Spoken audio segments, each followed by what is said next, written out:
I do or die for this shit. I flooded all my chains because they want me in the grave. They don't want me. What's happening with your moi? It's the Corey, it's CFL. But look, this can't change.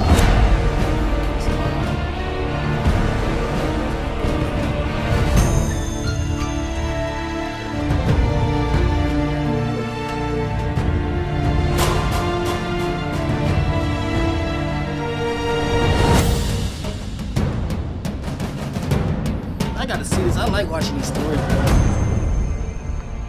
All these stories is interesting.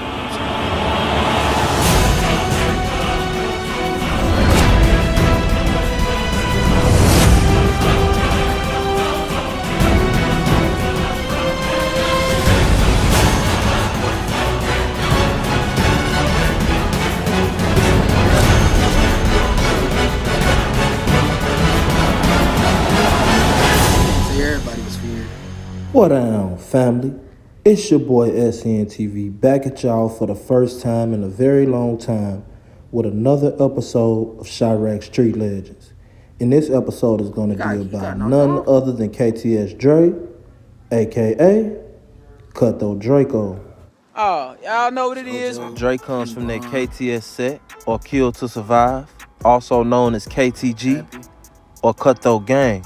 They consist of the Lakeside GDs, which are located on 79th and Marquette, the Pocket Town GDs, which are from 69th to 73rd, Cottage to Woodline, and the Vice Lords off of 75th and Cottage Grove.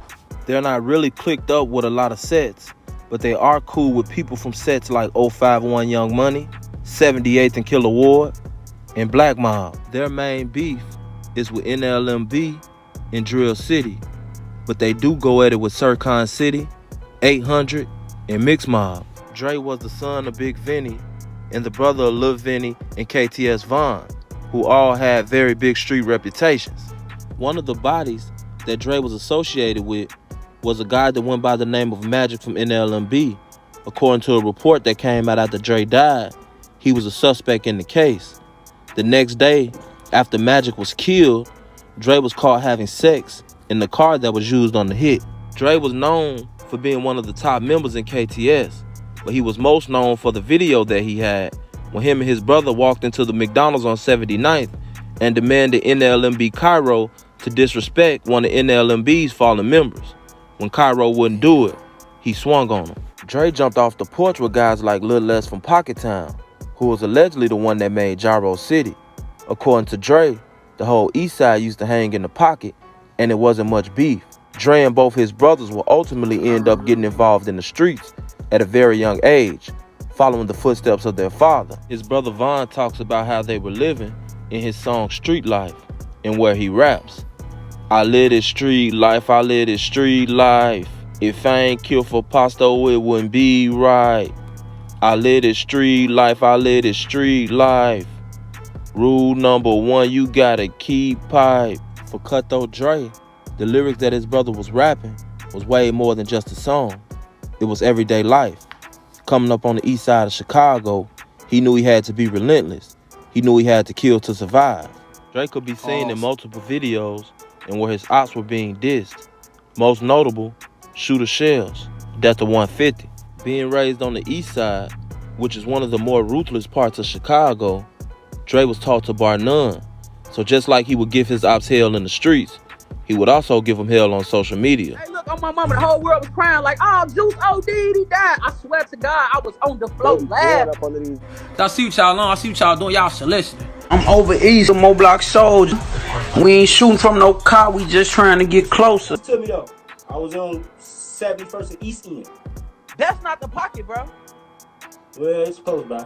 It's not close by, bro. It's not No, close by. right. The pocket on the other side of Stone, It's not even close. You're right. That's a different side of Stone Y'all. I'm thinking about, I'm by the tracks though, you feel me? That's not by the tracks, for the pocket's not right there, I got on 71st and East End. The pocket's not right there, bro. The pocket not right there, bro. Off 75th, I'm right off the tracks. Most of them from the pocket, they don't hang on 75th or they don't hang on 71st. Alright, well, that ain't folks in work. I ain't say it was folks in work. You just said you got something with the pocket for. I'm trying to make sure you feel me. That wasn't folks in work. Listen to me. I know who work it was. It was Lil Mac's work, folks. But you just said you got shot on East End, bro. Yeah, but he got But the you drop said from you was in before the was off pocket, the bro. hook. You gotta tell the truth, bro. You said you got shot in the Yeah. pocket first. When you in the streets, two things are almost always certain. That's death and jail.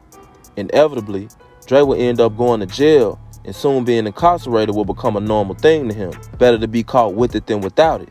Since 2008, Dre was arrested 22 times, and in 2015, not long after the death of his brother Von, he would go do a 3-year bid. Things would go from bad to worse over east with the death of Lil Greg from No Limit and Killer Spook from Pocket Town. Lil Greg was a well-respected member from No Limit.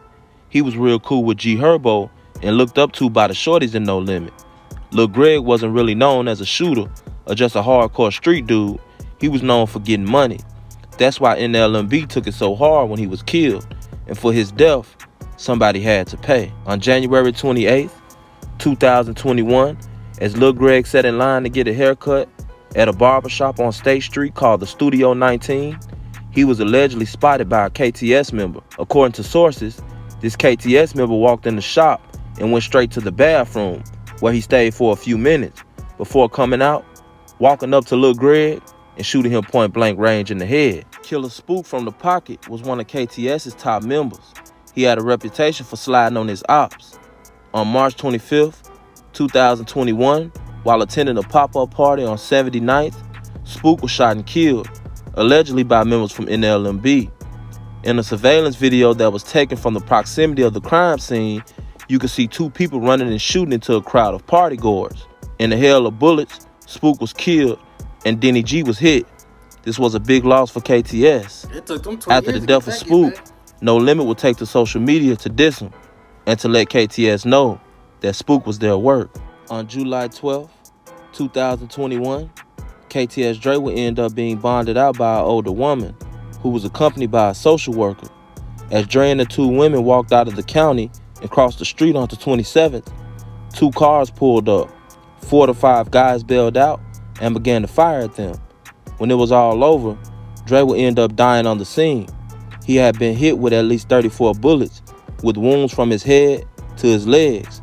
After the death of Dre, No Limit would again take to the internet to diss KTS and also make an RIP Lil Greg post. And the war between KTS and No Limit continues. And I think that what we can learn from the death of KTS Dre is this. When you're in the streets, the most valuable thing that you have is past experiences, the experiences of others. When you see the mistakes that people have made, it teaches you what to do and what not to do. We seen what happened with 𝚑𝚘𝚘𝚘𝚑 in this same situation. You have to pay attention to your surroundings and be very aware, especially when you're in the streets. When you did as much in the streets as KTS Dre, people will definitely take that chance to try to take your life. This has been another episode of